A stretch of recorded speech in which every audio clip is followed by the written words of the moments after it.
Hello class, this is Dr. Carsley and welcome to week 4 of our English 221 course.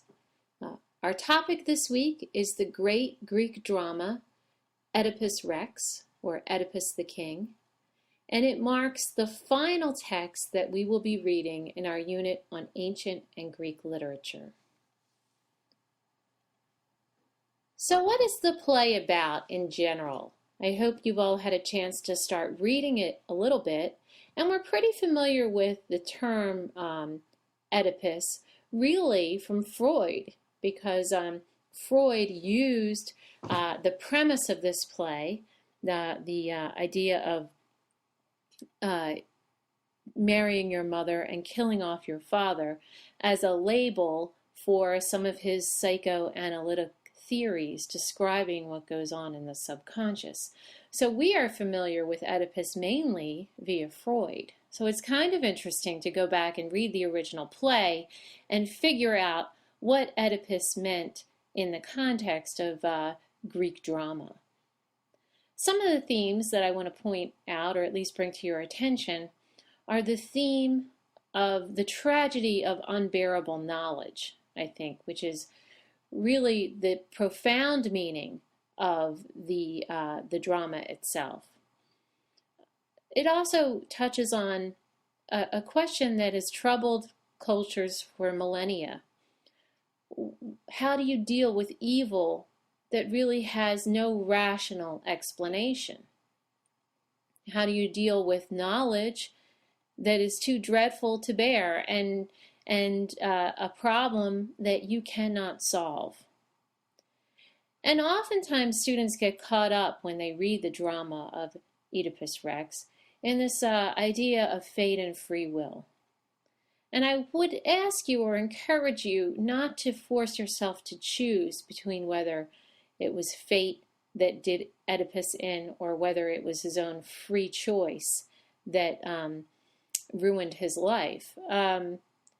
It's about both of those things together and how that is a paradox that we, of our limited powers and rationality, and that we being those who are participating in the human condition, really cannot think our way out of. As Oedipus says late in the play, "The gods arranged my destiny, but the hand that plucked my eyes were mine alone." So I think if we highlight these themes, I think you'll see the very serious tone of this famous Greek drama by Sophocles. And you'll be looking for these themes as you read through the play. And I think it should be comforting, at least to you as a reader, to know that the play really doesn't offer a solution to these paradoxes. The idea of the play is just to set them before us and to marvel at the tragedy of it all, I think. So, with that caveat, don't feel like you have to solve the play, all right? Experience the questions that the play is raising. But before we talk about Oedipus, I think we have to talk about the origins of drama in ancient Greece. And we've been talking mainly about the epic in our study of the Iliad and the Odyssey. So it would be good to kind of review the origins of drama as a genre before we dive into this most famous of Greek tragedies. So Greek drama, I would say, originated about 3,000 years ago. And it had a lot to do with the worship of the god Dionysus, which is the Greek god of wine and also of male fertility. In these ancient rites worshiping the god Dionysus, 50 Greek men, who were called, interestingly enough, the chorus, would perform hymns to the god in a type of rhythmic poetry.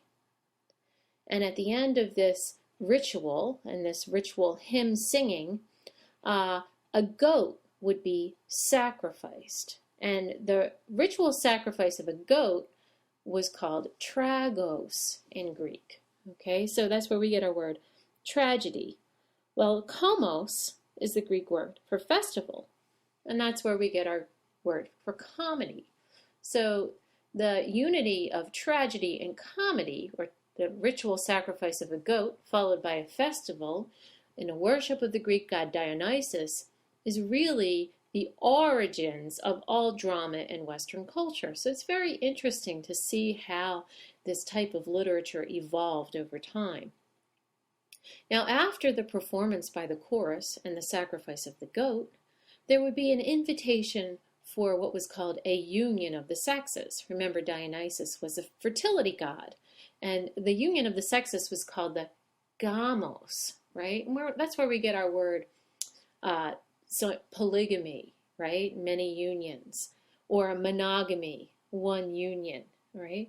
And generally, that's why our understanding of comedy as a dramatic genre almost always ends in a marriage or a union of the sexes, right? So most comedies end with a couple and a kiss, while most tragedies end with a ritual sacrifice.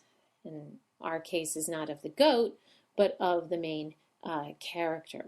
Okay, so we're going to talk a little bit more about how the origins of the drama in this kind of pagan fertility rite still influence our understanding of drama today. That's why it's so fun to take this course, because you can actually trace the development of these things over time. So as the Greeks became, I would say, primitive is kind of a tough word, but as the society developed over time, Greek drama changed from being this tribal festival to a more civilized contest. And this is around 600 before the Common Era. And many of our terms that we still use today in drama are from these ancient Greek dramatic contests. In Greece, people, mostly the men, would gather around the orchestra, which means the circular dancing place where this dramatic contest was held. And they would sit on the seats in the theatron, which translates as the seeing place, right? So you have the seeing place surrounded by the dancing place.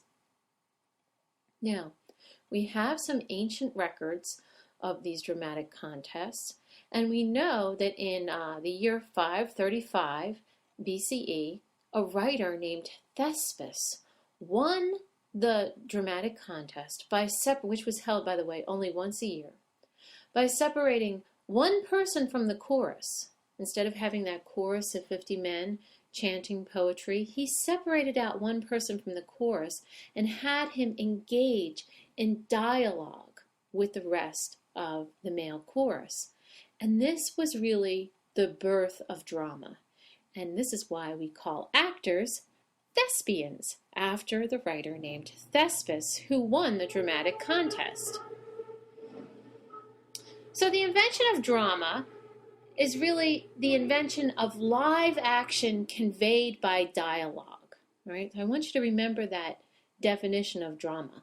Live action, which is conveyed by dialogue. Without that dialogue, there is no play, okay? So the dialogue is crucial to the development of drama. And I have in our slideshow an example of the theater of Dionysus, where you can see the orchestra and the theatron. There are some ruins that we have a nice picture of for you to see. So you can see the actual physical aspect of this Greek dramatic genre occurring. Now, after about, I would say, 50 or so years after this innovation by Thespis, the three great tragic playwrights lived. The golden age of Greek theater emerged, and this was around the year 500 to 400 BCE. We have the playwright Aeschylus, who you may have heard of, his famous play, The Libation Bearers. Sophocles, and we're going to read his Oedipus Rex, and also Antigone, you may have read previous to this class. And then Euripides, who wrote the plays Electra and Medea. So the great tragic playwrights are living in this period. And there's also one comic playwright, Aristophanes, who wrote a comedy called The Frogs. So you should just be aware that there are other playwrights besides Sophocles, even though we're only going to study Oedipus Rex. or Oedipus the king. Our first literary critic lives a little bit after this, and that, of course, is Aristotle, whose terminology from the Poetics we still use today. So I want to kind of summarize Aristotle's thoughts in the Poetics before we go on to talk about Sophocles' play, knowing, however, that Aristotle is writing after Sophocles, okay? But since it's so common for us to use the critical theory about drama set forth by Aristotle, I thought it would be a good idea to introduce it, because really some of the terminology that we use to discuss drama comes directly from Aristotle. So it doesn't seem to make sense to discuss Sophocles without also discussing Aristotle's Poetics.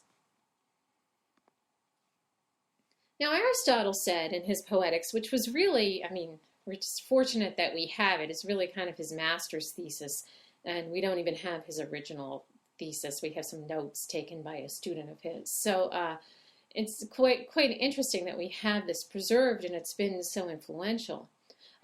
Aristotle said that the goal of drama is mimesis, and that's translated as an imitation of human activity. So the real goal of drama is to imitate reality in some way. And he said that tragedy in particular is the imitation of an action that is so serious that it arouses fear and pity in the audience. Fear and pity is the purpose of tragedy. And then we have to the play accomplishes a catharsis of that fear and pity through its development. So remember, the performance of the play is really for the audience to experience not only this emotion of fear and pity, but also this catharsis. And this is where the ritual sacrifice of the goat comes in. The catharsis is a purging of emotions. The tragic hero is a stand-in. This is where we get our word scapegoat, right? A stand-in for the goat. The tragic hero is a scapegoat for our catharsis, our purging of these emotions of fear and pity to arrive at some sort of understanding or transformation. So really, Aristotle's thinking about drama is the way that we understand what's happening, at least in tragical drama today.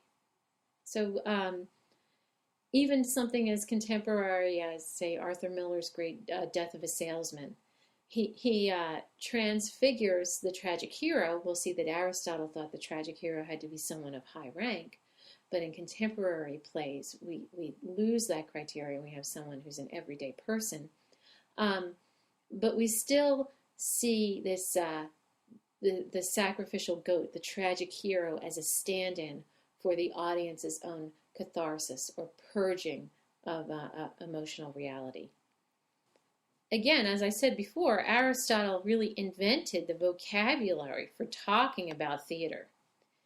He actually, in his Poetics, used the following terms. Plot, where we get our understanding of plot. He said that every tragedy had to have a beginning, a middle, and an end.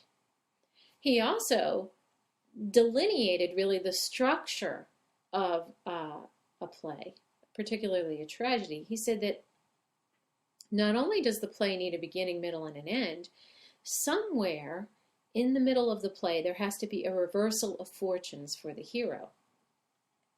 He also said that the play had to have a moment of greatest tension, where the audience was so involved in the play that it was that climactic moment for the hero. So there was a reversal of fortune, that the hero, who was supposedly of high stature, had to be brought low in some way. There had to be a moment of greatest tension or a climax in the middle of the play. And there also had to be a moment of recognition or discovery in the play.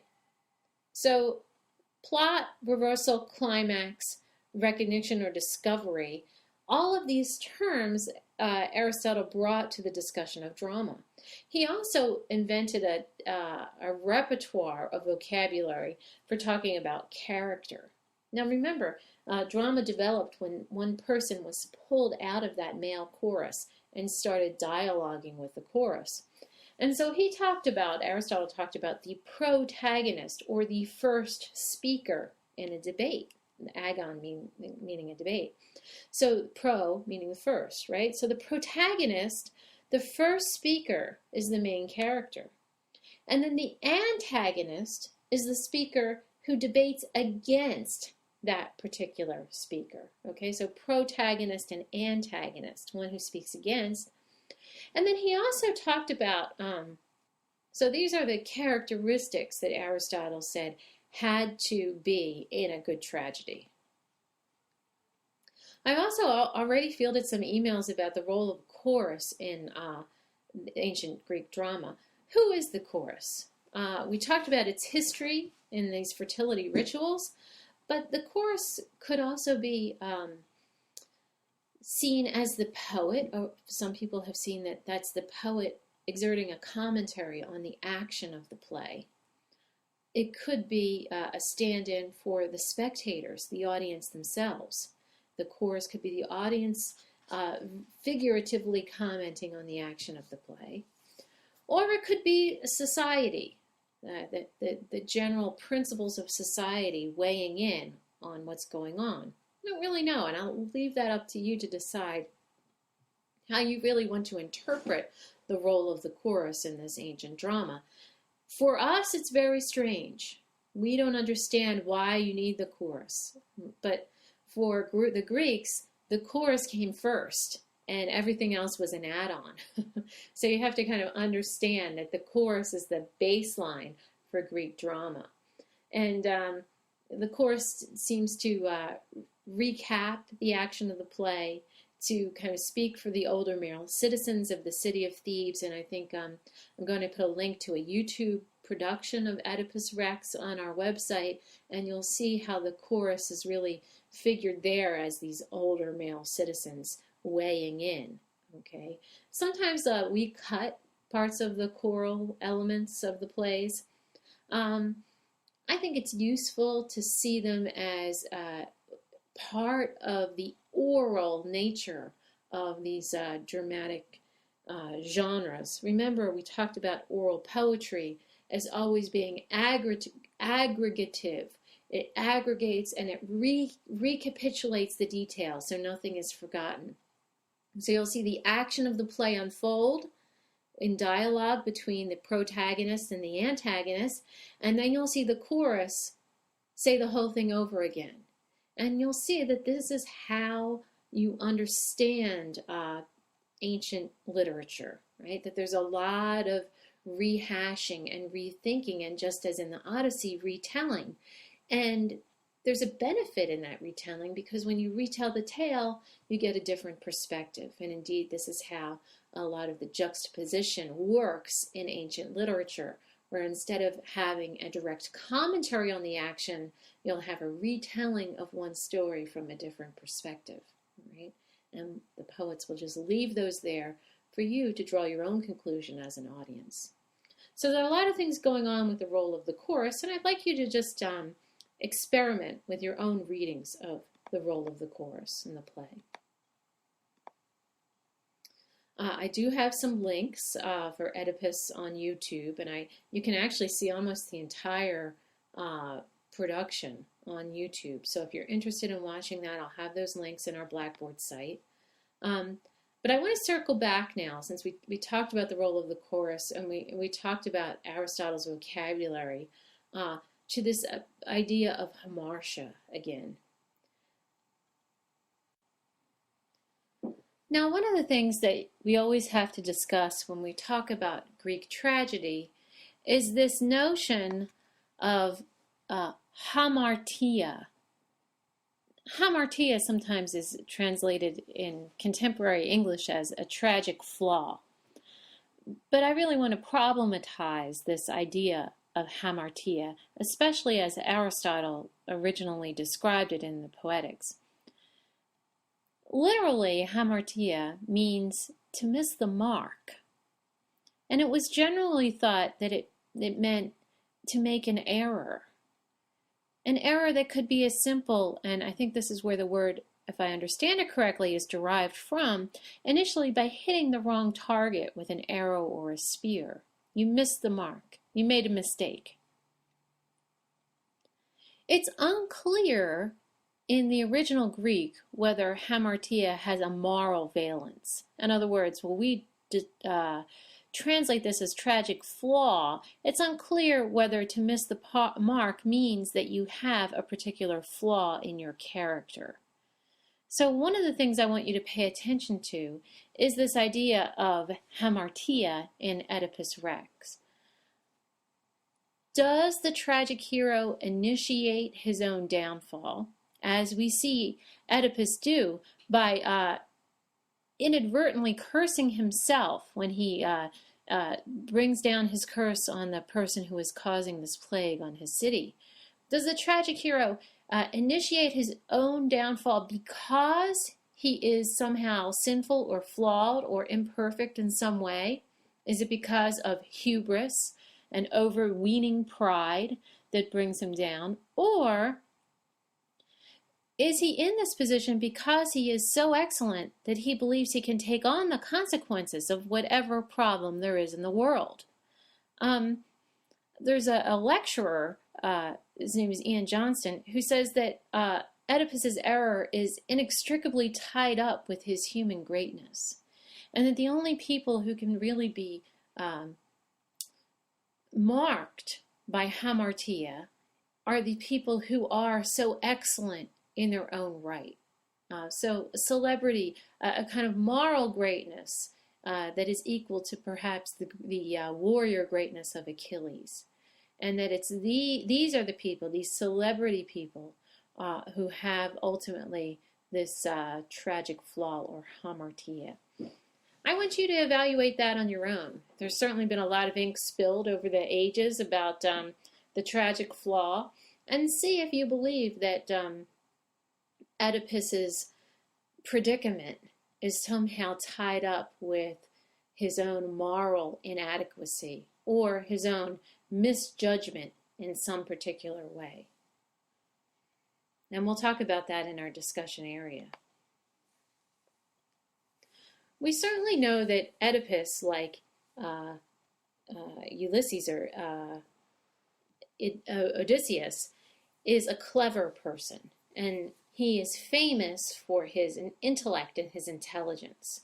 Remember, he is the one who solved the Sphinx riddle, but he can't solve the other riddles, the riddles of his own birth, or the riddle of the murder that he encounters in the play alone anymore. So although he has been successful in solving the riddle of the Sphinx in the past, he cannot solve the riddle which he is confronted with in Oedipus Rex. So you have to think about characteristics that riddle solvers have, and are they helpful? And is somehow Sophocles commenting on the character of Odysseus, that the clever man of twists and turns that is so famous in Greek literature, with the character of Oedipus? So remember, these authors are having conversations with each other in very broad ways. I also want to point out that there are a lot of foot puns in Oedipus. Oedipus in Greek is literally translated, I think, as swollen foot, and it also can be interpreted as a combination of two words.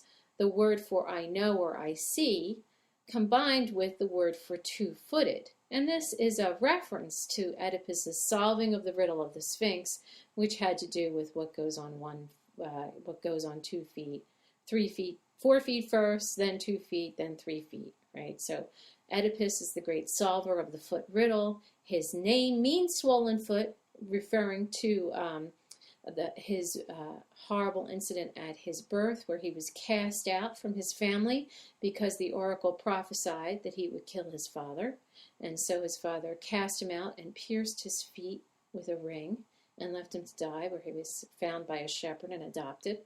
And of course, these themes of knowledge and the two-footedness, which really is a reference to the human condition, references not only this riddle-solving ability, but the idea that he understands the general human condition, that he is representative of humanity with a capital H. All right, so these foot puns are very evident in the ancient Greek. They're not too evident to us, so I wanted to point them out to you. We also need to talk a little bit about dramatic irony, and I'm going to put some of these questions in our discussion board. What is dramatic irony, and what purpose does dramatic irony serve in the play? You know, dramatic irony is when the audience is aware of something that the characters in the play are not. So the audience has knowledge that the characters in the play don't have. So it makes the audience think and feel things that the characters that are on the stage really can't think or feel. And sometimes these feelings are articulated by the chorus, and sometimes they're not. And there are many, many moments in the play where the audience, having knowledge of Oedipus's story and his curse, are fully engaged in this process of dramatic irony. So we want to talk about that and what kinds of emotions, particularly when we talk about the purpose of tragedy as instigating some sort of catharsis in the audience. What purpose does dramatic irony play in the creation or the development of those feelings of catharsis, the purging of pity and fear in the audience? I also want to talk about a kind of thematic progression over all of this Greek literature that we've studied. I think we talked about the Iliad as you must achieve, fame and reputation and celebrity by embracing your destiny. Right? We talked about that in Achilles' choice in the Iliad. But that Time and Kleos, those Greek virtues, aren't all that they're cracked up to be if your destiny can be achieved in another way. And we see this in the Odyssey, that when Odysseus proclaims his name to Polyphemus, when he was perfectly able to get out of the situation without being famous for his great feats, he makes a crucial mistake, right? So we have a comment on those values from the Iliad. The Odyssey is commenting and reworking them in some way. And here in Oedipus, we have the idea of Time and Kleos being fleeting, that the real ultimate destiny, our ultimate fate, is grief. We are victims of grief in an irrational world that cannot be controlled. And this is the tragedy of the human condition. So you have all of these different ways of thinking about the great preoccupations of Greek literature. How do you reconcile free will and fate, and how do you achieve fame and great deeds, and what are their real values in the world? All right, for a final summary of what I really want you to look for this week in the play Oedipus Rex, I want you to read the play as our class's final meditation anyway, on the problem of fate and the human condition that really crops up so often in ancient literature. I also want you to see Oedipus Rex in particular through the lens of the riddle of the Sphinx. What riddle in the play is to be solved for Oedipus, and can he be the riddle solver that he's so famous for being? I want you to examine this problematic idea of hamartia, or the tragic flaw, and see if you really agree with the definition that's been offered by critics in the past. And I want you to appreciate the lasting quality of Sophocles' drama. It's something to write a play that's still being performed after 2,500 years.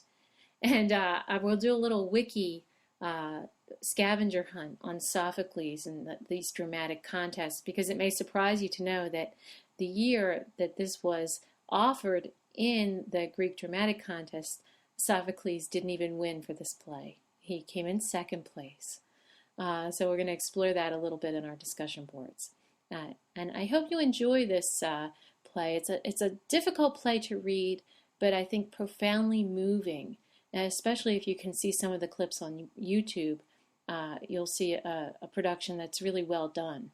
and note the blinding. I just want to put a plug in for the blinding of Oedipus. How does that occur? And why does it occur in the way that it does? All right, I'll see you in the discussion boards.